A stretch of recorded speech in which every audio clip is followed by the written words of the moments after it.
Probably our favorite place to visit in our 6-country tour of Europe was the ancient city of Ephesus, and the Isle of Patmos wasn't bad either. Our ship docked at the Turkish port of Kusadasi, where we boarded a bus on an excursion to Ephesus. It happens to be a 2,300 years old settlement, which is accepted as one of the largest archaeological sites of this part of the world. It only took a few minutes driving through the modern city to get to the countryside on our approximately half-hour trip to the ruins. We entered at the upper south entrance and were greeted by ruins of the East Gymnasium. Next to it is the Odeon, a 2nd century circular theater that was used for various events.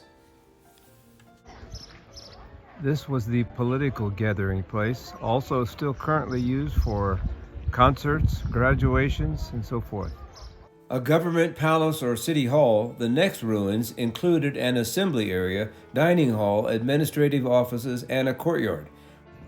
That's where the eternal flame burned. Ephesus was a prosperous and important city during the Roman Empire and played a key role in the spread of Christianity. The Temple of Domitian was probably built and named to secure good relations with Rome, though there is dispute about which emperor it was originally named for. They think this was probably a clinic or hospital based on artifacts found. Our guide pointed out the winged Nike relief unearthed on the grounds. They think this is where a restaurant was. Walking through the Pillars of Hercules, we left the administrative part of the city and began moving down Kirete Street, which our guide called the Champs-Élysées of Ephesus. At the end of the road is the spectacular facade of the Celsus Library. You realize the prosperity of the city when you see that the street is lined with marble. The Trajan Fountain, which was reconstructed, is one of several grand fountains in the city. It once had a pillar with a statue of Emperor Trajan on it. All that's left of the statue is 1 foot. Down the road are the terraced houses, so called because of their positions on the hillside, where the wealthy people lived. Fine mosaics can be found in this section. These were the streets in front of the wealthy homes. The Temple of Hadrian celebrated the emperor's visit to the city, and another monument to Hadrian.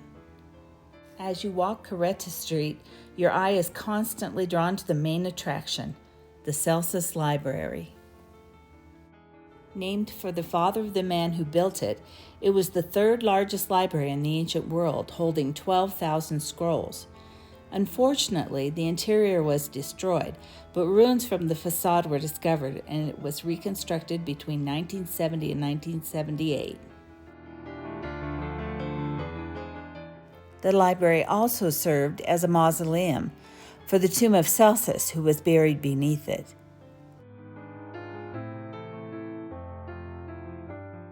We knew a lot of people were touring the day we were there, but looking back up the road from the library, we realized just how many. Passing through the double-arched city gate, we stepped into the commercial agora where the main business of the city was conducted. The Apostle Paul lived in Ephesus nearly 3 years, preaching the gospel and working, selling tents, possibly in the commercial agora. By far the most magnificent ruin of the city is the Great Theater, which was built about 250 BC. It was enlarged to seat about 25,000 people during the Roman Empire. The story is told in Acts 19 of a riot started in the theater after a silversmith accused Paul of maligning the goddess Artemis. It sent the entire city into an uproar. The city was known for its worship of the goddess Artemis. In fact, the Temple of Artemis was considered one of the 7 ancient wonders of the world. However, it was totally destroyed by the 3rd or 4th century. Only some of its foundation and a few ruins have been discovered since. After leaving the ancient city, we switched gears.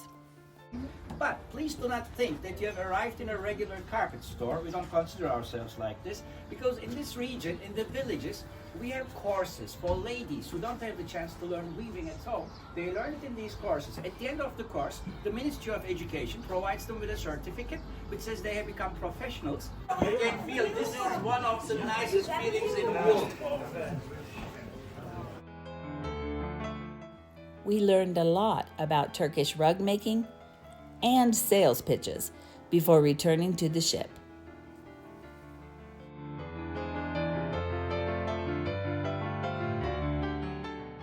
That afternoon, we headed to Patmos, the island where the Apostle John was exiled and wrote Revelation, the last book in the Bible.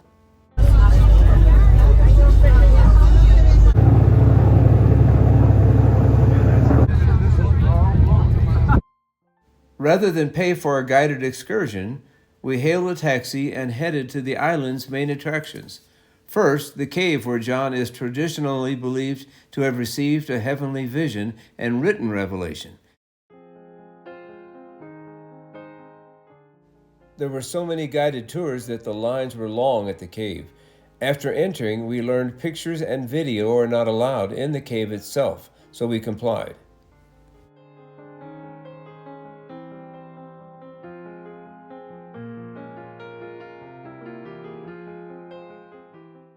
While we waited for our taxi driver, we got beautiful views from the island.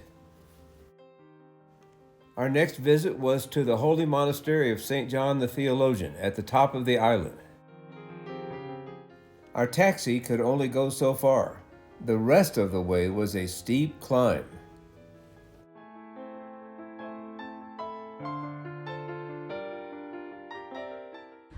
Wow, nice.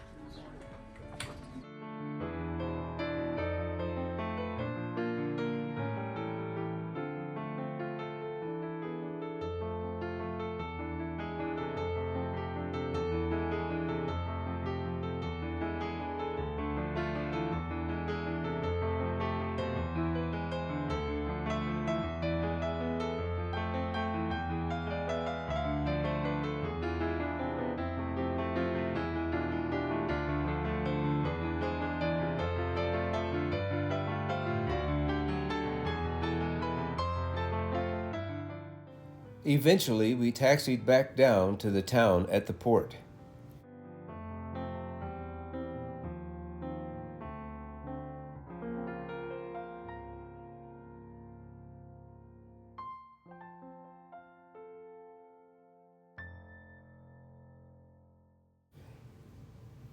After being ferried back to our ship, we headed for another adventure.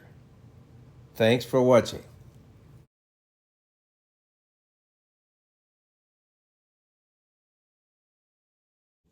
Turn down service included this beautiful flower made out of towels. And the hits just kept on coming. Look what we found hanging around.